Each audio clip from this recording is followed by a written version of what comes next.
Bismillahirrahmanirrahim. Assalamualaikum warahmatullahi wabarakatuh.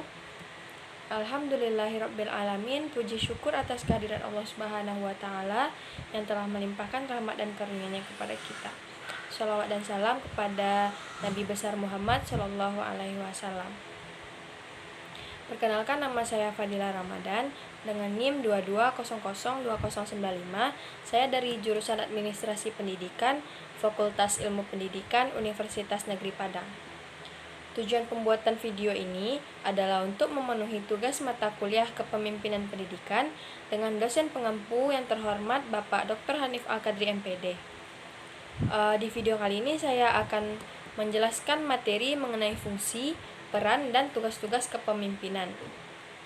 Jadi setiap manusia yang ada di muka bumi ini adalah ditakdirkan menjadi seorang khalifah atau menjadi seorang pemimpin. Minimal menjadi seorang pemimpin bagi dirinya sendiri. Karakteristik kepemimpinan minimal kita melihatnya dari 3 hal. Hal ini dijelaskan oleh Stephen R. Covey dalam bukunya. Yang pertama yaitu menurut Covey, karakteristik pemimpin itu ada yang disebut sebagai orang yang selalu mau belajar seumur hidup. Artinya mereka tidak akan pernah berhenti untuk belajar karena hidup ini akan terus berubah. Tidak hanya melalui pendidikan formal, tetapi juga di luar sekolah, semua hal itu bisa menjadi sebuah pembelajaran.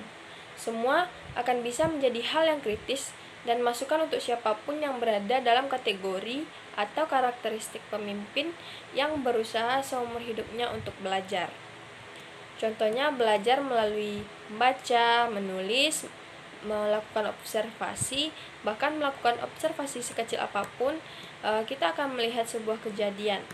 Semua hal yang ada di masyarakat, bahkan pada sekelompok anak kecil, kemudian kita melihat ada satu nilai yang sebenarnya itu bisa menjadi sebuah masukan untuk kita. Maka itu menjadi sebuah pembelajaran yang bisa ditarik oleh para pemimpin. Dengan karakteristik ini, mereka akan terus menjadi yang lebih baik. Karena pemimpin dalam kategori ini tidak akan pernah merasa cukup dari segi keilmuan. Karena mereka akan terus mencari ilmu dan berusaha untuk menambah dan memperbaiki dan menyempurnakan dirinya. Yang kedua yaitu pemimpin yang berorientasi pada layanan atau pelayanan. Inilah yang banyak hilang dari pemimpin-pemimpin yang ada di dunia ini, termasuk pemimpin pendidikan di sekolah ataupun di kampus. Karena pemimpin itu bukan bos, pemimpin itu bukan manajer, bukan sekedar bahwa dia adalah yang paling memegang kekuasaan dan mereka seenaknya. Seharusnya pemimpin itu adalah sebagai pelayan yang seharusnya itu seorang pelayan itu tidak marah-marah, tidak ada pelayan yang memaksa. Bagaimana sebaik mungkin dia menunjukkan kewajiban dan tanggung jawabnya sebagai seorang pemimpin untuk memberikan yang terbaik agar orang-orang yang dipimpinnya merasa nyaman untuk terus mengikuti dan melaksanakan apapun yang mereka inginkan dalam rangka mencapai tujuan dari lembaga. Menurut Stephen, seorang pemimpin itu tidak dilayani. Pemimpin itu adalah kewajibannya yaitu melayani.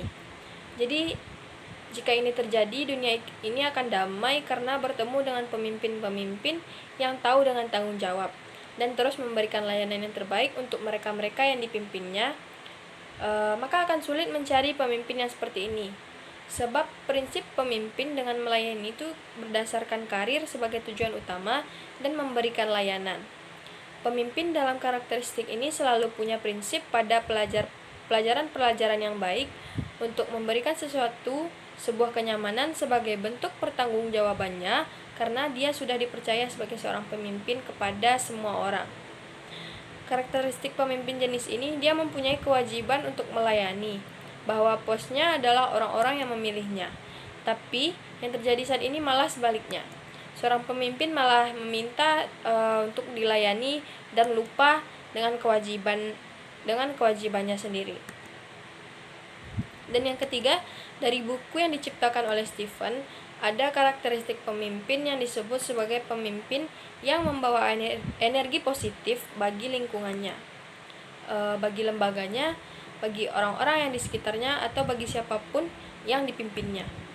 Karena pemimpin itu dicontoh dan ditiru, pemimpin itu pada prinsipnya adalah model bagi siapapun.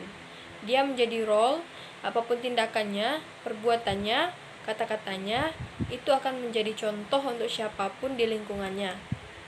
Nah, setiap orang itu mempunyai energi dan semangat, tapi ada dua energi yaitu energi positif dan energi negatif.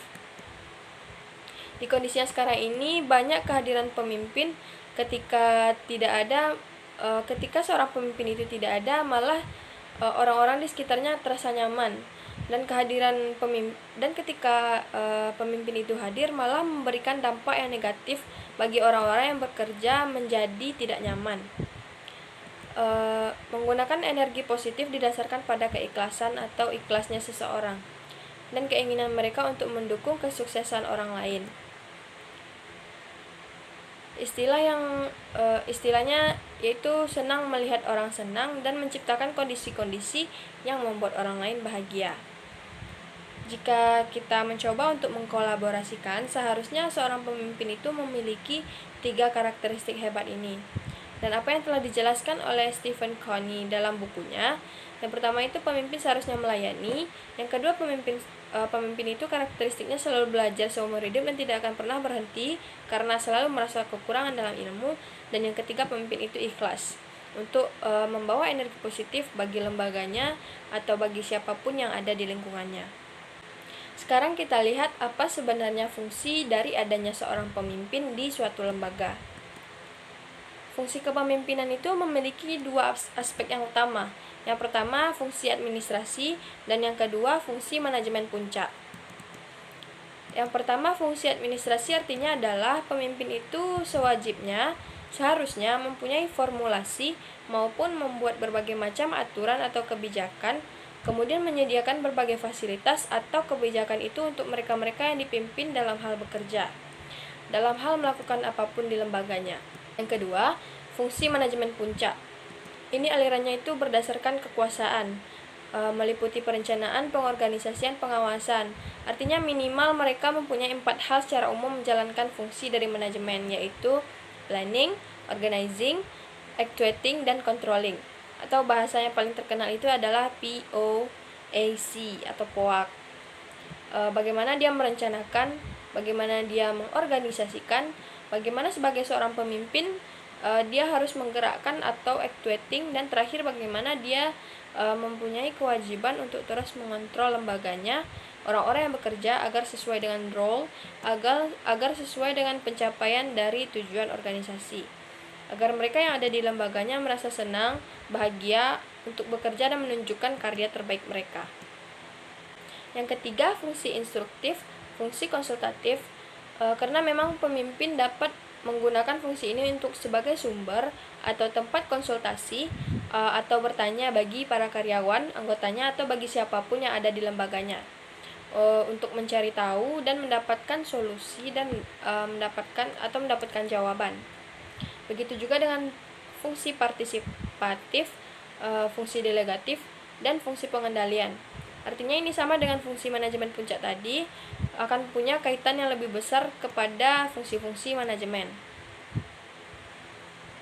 Di bagian yang lain, ada beberapa sumber yang menyatakan bahwa fungsi kepemimpinan itu sebenarnya bersifat hakiki, yaitu selaku penentu arah, bahwa penentu yang akan menentukan mau dibawa kemana lembaganya atau mau dibawa kemana orang-orang yang dipimpinnya untuk dalam rangka mencapai tujuan dari lembaga. Yang kedua, sebagai sifat hakiki tadi, seorang pemimpin itu adalah sebagai wakil atau sebagai juru bicara dari organisasi dengan hubungannya dengan pihak manapun. Dan yang ketiga, sebagai komunikator yang efektif. Yang keempat, sebagai integrator yang rasional, objektif, netral, yang berpihak kepada orang lain yang dipimpinnya. Semakin mengindikasikan buat kita bahwa sebenarnya menjadi pemimpin itu bukan suatu hal yang mudah.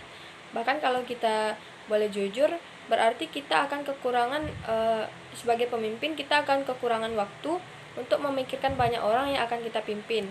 Belum lagi memikirkan diri sendiri dan keluarga. Karena berani mengambil suatu keputusan untuk memimpin, maka seyogyanya kamu sudah berani memutuskan hampir sebagian besar kehidupanmu itu diserahkan untuk orang lain. Tapi kenapa di Indonesia saat ini, bahkan di dunia sekalipun, lebih banyak orang-orang yang berlomba-lomba untuk menjadi seorang pemimpin? Padahal dia tahu persis menjadi pemimpin itu memiliki tanggung jawab yang sangat berat. Misalnya di sisi waktu yang kita akan lebih berfokus kepada orang lain, memikirkan kebahagiaan orang lain, dan tanggung jawab dari seorang pemimpin ini adalah tanggung jawabnya dunia akhirat.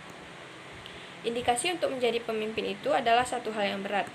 Tapi mau tidak mau untuk kondisi hidup di muka bumi, kita semua sudah ditakdirkan untuk menjadi seorang pemimpin.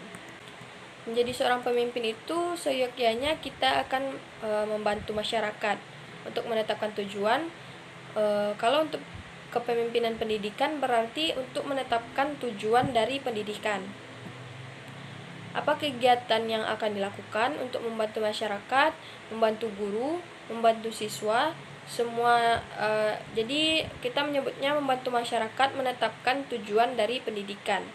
Misalnya mencari penjelasan mengenai nilai-nilai dijadikan pegangan dalam pendidikan, kemudian mencari dasar yang jelas, dasar yang kuat, yang rasional untuk kesepakatan dalam tujuan, bagaimana cara mencapainya, dan bagaimana juga mencari dasar-dasar yang rasional lainnya untuk membuat persamaan persepsi mengenai peranan sekolah sebagai lembaga pendidikan dari masyarakat yang akan merubah perspektif calon-calon manusia hebat. Dan itulah tugas dari seorang pemimpin. Pemimpin untuk kesatuan pendidikan terkecil itu seperti kepala sekolah, dan guru adalah seorang pemimpin ketika berada di dalam ruang kelas. Kepemimpinan pendidikan yang pertama adalah penentu arah. Yang kedua adalah untuk memperlancar yang namanya proses belajar mengajar sehingga menjadi lebih efektif.